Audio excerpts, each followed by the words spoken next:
Back in the early days of this podcast, I did an episode about erased deKooning, and I decided to revisit it because I can't find it anymore. Erased deKooning by Robert Rauschenberg, or should I say by Willem deKooning and Robert Rauschenberg? And there's a reason for that question. I don't know if this is a collaboration or if the literal piece is entirely Rauschenberg. And I guess the argument is whether or not this is a modernist or a contemporary piece. Or is this an abstract expressionist or a conceptualist piece? Here's what happened. Rauschenberg approached deKooning, the great abstract expressionist, and said, I want to do a piece in which I erase one of your works and then place that, frame it and put it on the wall in a museum. Okay.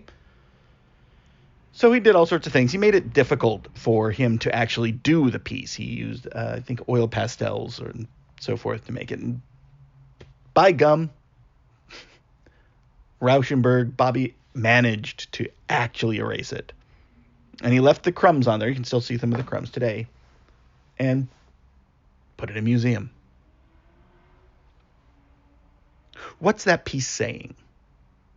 Because at one point, I think it was saying that Rauschenberg was erasing the abstract expressionists and putting the new conceptualists into the primacy, in which case the artist would solely be Rauschenberg, and it is usually credited as solely Rauschenberg. But without deKooning, there is no piece.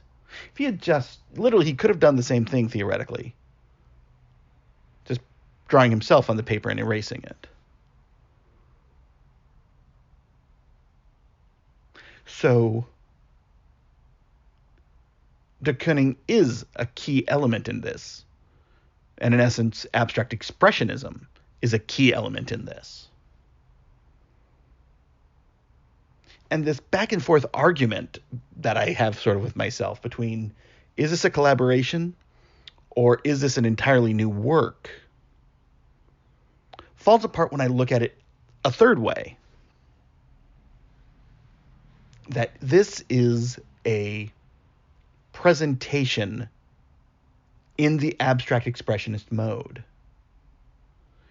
One of the major elements of abstract expressionism is the mark of the artist.